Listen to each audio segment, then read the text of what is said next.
Oil is the veritable lifeblood of your engine. It lubricates all the moving parts and ensures minimum wear and longer engine life with less stress on the internal components.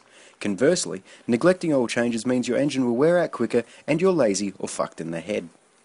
With the SR, it's recommended to be changed every 5,000 kilometres, but I'm anal and do it every 2,500 kilometres exactly. Changing the oil is quick, doesn't cost much, and you'll get a chance to get your hands dirty and maybe meet one of those girls who will think that you're a man's man who can not only kill spiders with a plum and give amazing oral, but also maintain his motorbike. Every motorcyclist should be able to change the oil on his bike. It's one of those essential things that every two-wheeled aficionado should know. Like every line from Mad Max, Charlie's copped the saucepan to the throat. and that Honda is actually the Japanese word for without soul.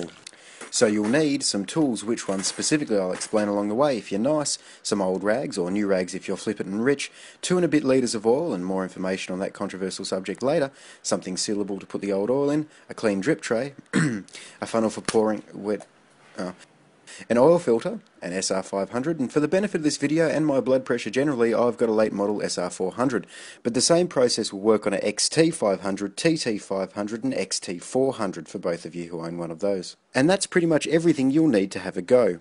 As it has to be a clean drip tray, I'll give it a quick scrub down, which is also a great opportunity for my bike's biannual wash. This can get messy, so I'll wear the right clothing. For the next few minutes I'm going to look like a GSXR 1000 rider in my finest tracksuit pants. To complete the look I've also got a bum bag and will be dragging my knuckles along the ground. Run the bike for a few minutes so the oil will flow out more smoothly.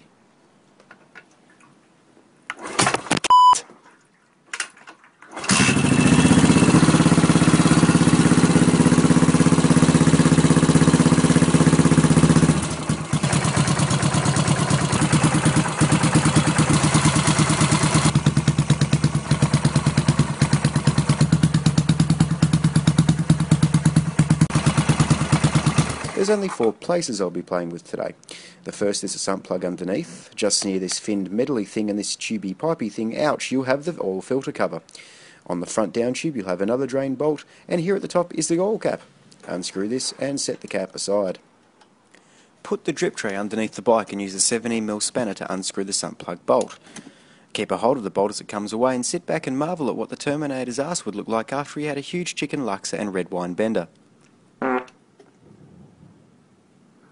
Pull in the decomp and give the bike a few kicks to get more oil out. And it's break time already, kids. Just like working for the government, only a few minutes work and you get to have a sit down. Back to the bike, and the sump should have stopped dripping by now. Move the tray and use a 12mm spanner to loosen the bolt on the down tube and let the warm, sweet juices of your bike's engine gush forth. I love you, baby.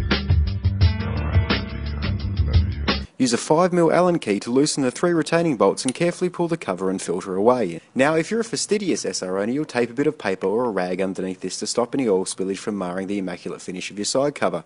However, if you're like me and wash and clean your bike about as often as you get laid, you'll be better off just grabbing a bit of extra rag to clean up any unexpected mess, for both the getting laid and doing the oil filter thing. Inspect the O-ring for damage and grab your new filter.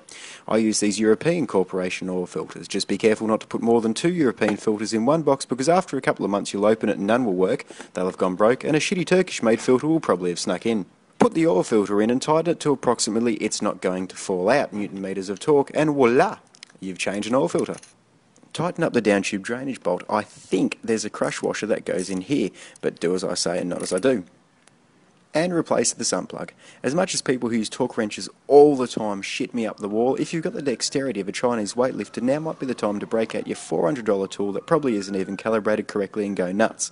If over tightened, some older SR500 sumps have split from too much pressure being applied, so now's your chance, go ahead and knock yourself out.